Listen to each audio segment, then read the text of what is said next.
Hello everyone, welcome to my channel English talks with doctor Sumit Kumari दही। आज हम करेंगे structuralism in linguistics Saussure's concept. So let us start. अब देखते हैं स्ट्रक्चरलिज्म क्या होता है। ये फ्लरिश हुआ था 1960s में, और स्ट्रक्चरलिज्म जो है वो एक अप्रोच है लिटरेरी एनालिसिस के लिए जो कि स्ट्रक्चरल लिंग्विस्टिक में आती है। ये साइंस ऑफ लैंग्वेज है और इस टेक्निक को यूज़ करके मेथड्स और वोकेबलरी जो लिंग्विस्टिक की हैं, तो ये जो है स्ट्रक्चरलिज्म क्या करता है कि एक साइंटिफिक व्यू देता है कि कैसे हम लिटरेरी वर्क्स का मीनिंग निकाल सकते हैं, और इसके अलावा हम उसमें जो है कम्युनिकेशन और जो सोशल बिहेवियर होता है ना, वो हर फॉर्म में हम उसको देख सकते हैं। तो मुझे कई लोगों ने बोला था कि स्ट्रक्चरलिज्म के ऊपर आप वीडियो बनाइए, तो इसलिए ये मैंने शुरू की है। फिर देखते हैं कि हिस्टोरिकल डेवलपमेंट क्या है प्री सोशल्स लिंग्विस्टिक्स। तो ये फिलोलॉजी में कंसीडर होता था, कई लोग कहते थे लिंग्विस्टिक्स में नहीं आता है, लेकिन ये तो साइंस ऑफ लैंग्वेज है। जबकि वुंड जो थे वो उन्होंने क्या कहा था कि वो जो स्ट्रक्चरलिज्म के फाउंडर हैं, तो उन्होंने इस टर्म को कभी यूज़ ही नहीं किया था इसके, बल्कि किसने किया था ये जो है एडवर्ड बी टिकनर थे। उन्होंने टर्म जो है स्ट्रक्चरलिज्म इन्वेंट की थी, जबकि फाउंडर स्ट्रक्चरलिज्म का माना जाता है वुंड को। तो अब देखते हैं करेक्टरिस्टिक्स ऑफ स्ट्रक्चरल सिस्टम्स क्या क्या होते हैं। तो इसमें होनी चाहिए wholeness, transformation and self regulation. तो ये अब हम वन बाय वन डिस्कस करेंगे कि ये तीनों क्या होती हैं। जो सबसे पहले हम करते हैं ट्रांसफॉर्मेशन। ट्रांसफॉर्मेशन से ही हम समझते हैं कि जो चीज़ एक चीज़ से दूसरी चीज़ में ट्रांसफॉर्म हो जाए, मतलब कि सिस्टम स्टैटिक नहीं होगा, कैपेबल होगा चेंज होने का, और नई यूनिट्स जो हैं वो सिस्टम में एंटर कर सकती हैं, और जो है सिस्टम के रूल्स के साथ भी वो जो है गवर्न की जा सकती हैं, लेकिन यहाँ पर चेंज की संभावना रहती है, तो उसको ट्रांसफॉर्मेशन कहेंगे। फिर आता है होलनेस। होलनेस से क्या मतलब होता है? एज ए होल, मतलब सभी चीज़ें मिला के, the system functions as a whole. और ये सिर्फ और सिर्फ कलेक्शन नहीं होता है कि इंडिपेंडेंट पार्ट्स का, लेकिन सब मिल के इसमें काम करते हैं, तो वो स्ट्रक्चरलिज्म के अंदर आता है। फिर है सेल्फ रेगुलेशन। इसमें क्या है, ये ज़्यादातर जो है ट्रांसफॉर्मेशन से रिलेटेड होता है। यहाँ पर एलिमेंट्स ऐड किए जा सकते हैं सिस्टम में, लेकिन बेसिक स्ट्रक्चर जो है वो नहीं चेंज किया जाएगा। ट्रांसफॉर्मेशन जो है वो ये नहीं है कि भाई बिल्कुल चेंज ही ला देगी, सारा चीज़ सिस्टम ही चेंज हो जाएगा, ऐसा नहीं होगा। ये आउटसाइड द सिस्टम भी हो सकता है चेंजेस में। तो ये क्या है? Self regulation. अब देखते हैं सोशोज आइडियाज़ ऑन लिंग्विस्टिक्स क्या हैं। तो पहले देखते हैं कि नेचर क्या है लिंग्विस्टिक साइन का। लैंग्वेज बेसिकली जो किस चीज़ पे बेस्ड है कि ये कि नेमिंग प्रोसेस है। किसी भी चीज़ का हम नाम रख देते हैं तो हमारी लैंग्वेज बनती है। फिर वो जो हम नाम रखते हैं वो एसोशिएट करता है एक वर्ड से, एक नेम से। और लिंग्विस्टिक में क्या होता है, एक साइन आता है जिसको कीवर्ड कहा जाता है। ये जो है कॉन्सेप्ट और साउंड इमेज को देख के बनाया जाता है। जैसे कि हम कह सकते हैं कोई जग है, तो उसको हमने देखा कि इस शेप का कोई बर्तन जो होगा, तो उसको जग नाम दे देंगे हम। तो मोर कॉमन वे क्या है एक लिंग्विस्टिक साइन को डिफाइन करने के लिए, कि वो सिग्निफायर और सिग्निफाइड का एक कॉम्बिनेशन होता है। अब सिग्निफायर और सिग्निफाइड क्या होता है ये अभी देखते हैं हम। सोशो ने कहा था कि जो साउंड इमेज है वो सिग्निफायर है, और जो कॉन्सेप्ट है वो सिग्निफाइड है। कॉन्सेप्ट ये है कि जो इस शेप का बर्तन है तो वो जग है, और उसकी जो हमने नाम दिया जग, वो साउंड इमेज है, तो वो क्या हो गया? सिग्निफायर।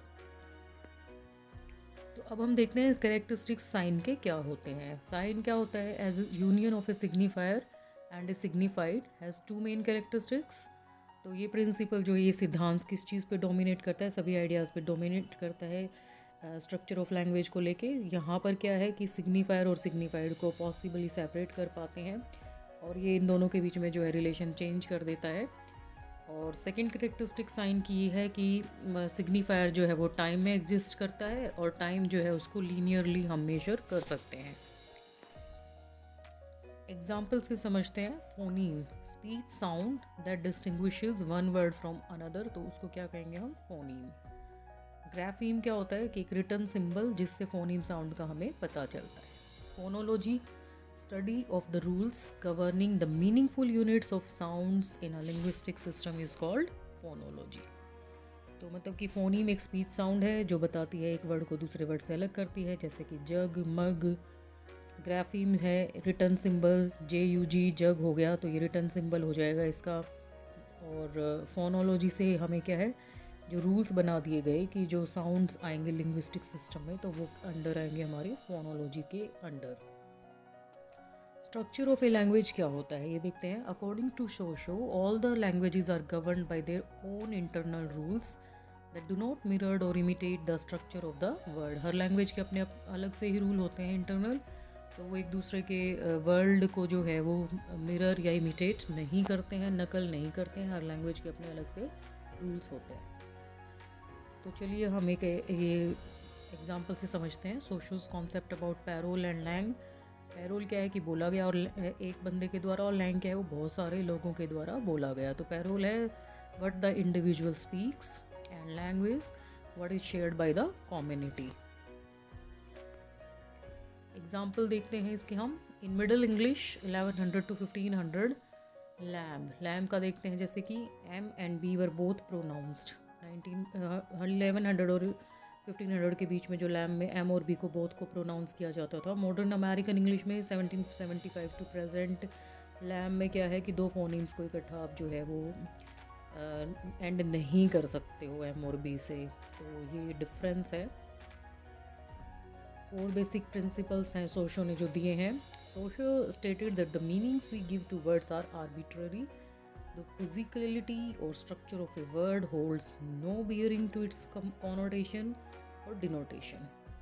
Connotation और denotation के ऊपर जो है मैंने लिटरेरी डिवाइसेस जब किए थे तो वहाँ पर इनको डिफाइन किया हुआ है, आप वो वीडियो देख सकते हैं। The only exceptions may be onomatopoeia, however, because even these vary by language, it is not necessarily correct. तो ये लिटरेरी डिवाइसेस में जाके आप ये लिटरेरी टर्म्स जो हैं देख सकते हैं। प्लेलिस्ट भी इसकी मैंने डाली हुई है लिटरेरी डिवाइसेस की, तो उससे आपको ये टर्म्स जो हैं क्लियर हो जाएंगी। और फिर देखते हैं हम सेकंड जो प्रिंसिपल है। Saussure stated that the meanings of words are relational. Relational होते हैं meaning of words. No word can be defined in isolation from other words. ये तो क्लियर है कि एक शब्द को दूसरे से हम आइसोलेशन में डिफाइन नहीं कर सकते हैं। बैरी ने ये स्टेटमेंट दी थी। It is necessary to have other words frame a context to understand one word. तो ये बहुत ही ज़रूरी है। फिर देखते हैं third one. According to Socio, there are no intrinsic or fixed meanings in words. If a group of people were asked to think of dog, some people may mentally conjure a border collie, others a beagle, and others a labrador, etc. तो मतलब अगर हम dog की बात करते हैं तो अलग अलग ब्रीड के बारे में लोग सोचेंगे। While these are all dogs and would correctly fit under the category of dog, this word would not accomplish simultaneous thought or a fixed meaning. तो ये सारे के सारे जो ब्रीड्स हैं डॉग की ही हैं, लेकिन हम ये देख पाते हैं कि डॉग कहने से ही लोग जो है अलग अलग वैरायटी के जो ब्रीड्स के डॉग्स को सोचने लग जाते हैं। The fourth principle according to Socio is that language constitutes our world. क्योंकि लैंग्वेज के बिना तो हमारा संसार पॉसिबल ही नहीं है, हम कम्युनिकेट ही नहीं कर पाएंगे। Because language exist through thought exist. Language है तो थॉट है। Think 1984 and the removal of words from the dictionary. Because the word freedom exists, we understand the concept. However if no such word existed the thought would be vague और unclear at the very least. तो words का होना जो है वो बहुत ही ज़रूरी है, उसके बिना लैंग्वेज पॉसिबल नहीं होगी और लैंग्वेज के बिना हमारा संसार पॉसिबल नहीं है। तो और वीडियोस के लिए आप सब्सक्राइब कर दें मेरा चैनल, नोटिफिकेशन को आप दबा दें ताकि जब भी नई वीडियो आए तो वो बेल आइकन से आपको पता चल जाए, आप नोटिफाई हो जाएं। So keep watching more videos.